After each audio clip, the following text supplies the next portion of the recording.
I traveled to Caracas by air, of course, landing at Maiquetía, right on the shore of the Caribbean.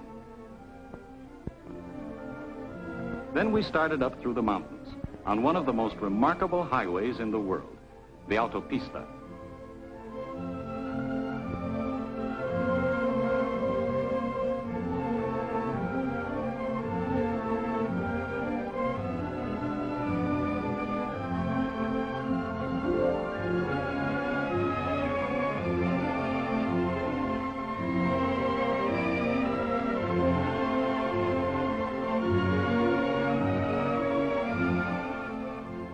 It took us just 20 minutes to climb to 3,000 feet, the altitude of Caracas.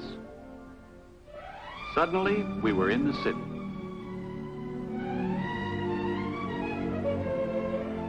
It's laid along a narrow valley just behind the coastal mountains.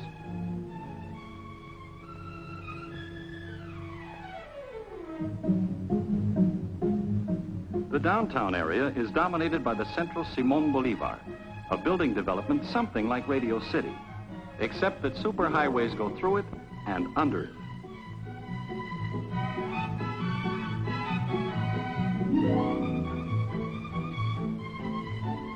I had the driver take me for a ride around the city.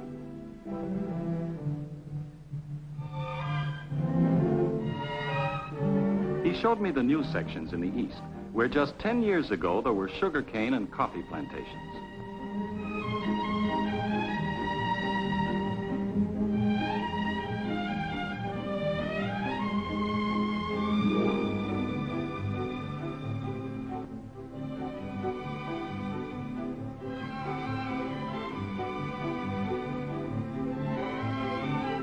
They use a tremendous amount of color on the buildings, sometimes just to vary the pattern.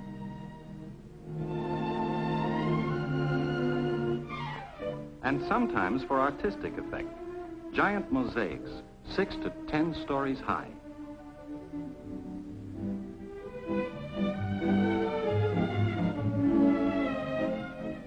Some of the residential areas are almost futuristic.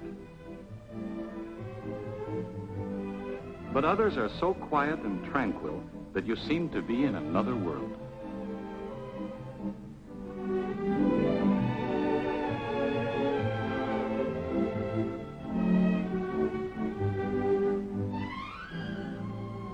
Since that first day, I've spent most of my time studying Spanish.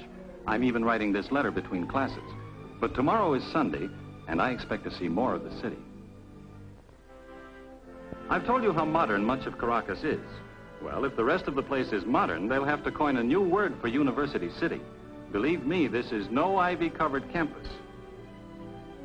University City is one of the impressive sights of Caracas, another example of the prosperity oil has helped to bring to Venezuela.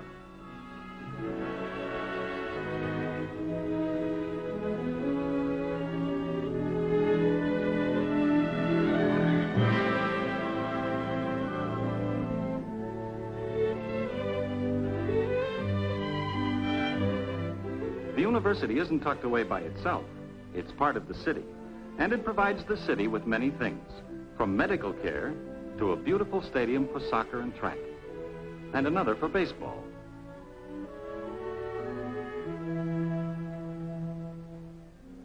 The Caraqueños are especially proud of their low-rent housing projects, huge apartment buildings in clusters on the hillsides.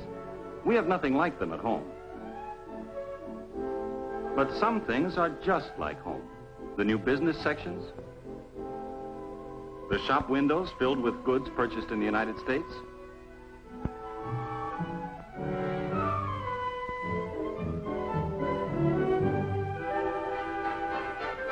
and the familiar look of all the American cars, not to mention the traffic.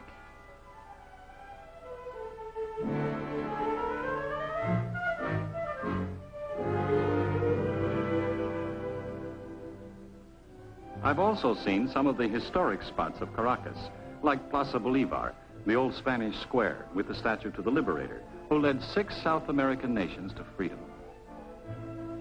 And Casa Natal, the birthplace and home of Simón Bolívar. The old colonial house is now a museum of Venezuelan history.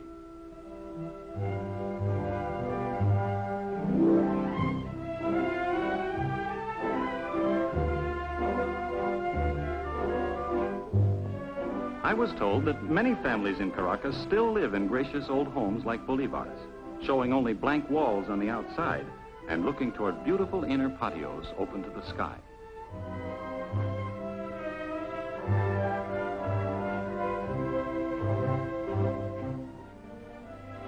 My Caracas life, for most of the past month, has centered on just one building, the Spanish school.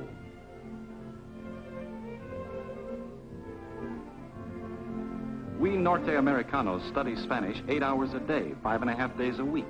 It's been hard work, but it's been worthwhile. Señor Moore, ¿dónde trabaja usted? Yo trabajo en Lagunas con la Creole Petroleum Corporation. Perfectamente bien, señor Moore. I'm really learning the language now. Just wait until you hear me when you reach Maracaibo next week.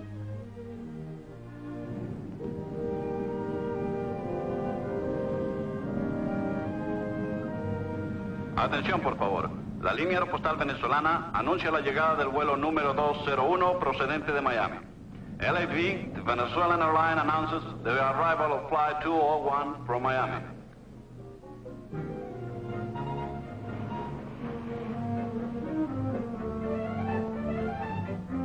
Su atención, por favor. Después de cumplir requisitos de migración y aduana, los pasajeros saldrán por la salida este del edificio. Following immigration and customs clearance, passengers will exit at the east end of the terminal.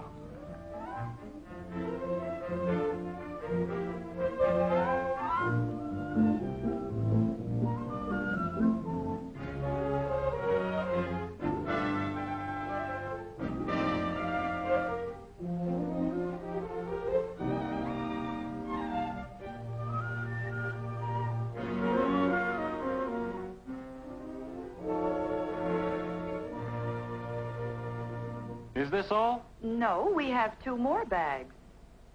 Tenemos más equipaje. Wait, Jim. Tenemos 2 maletas más. Una grande y una pequeña. La pequeña es mía. Oh, no.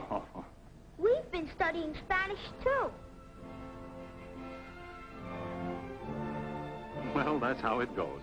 You work hard to impress your family, and they end up telling the porter what luggage he has to find.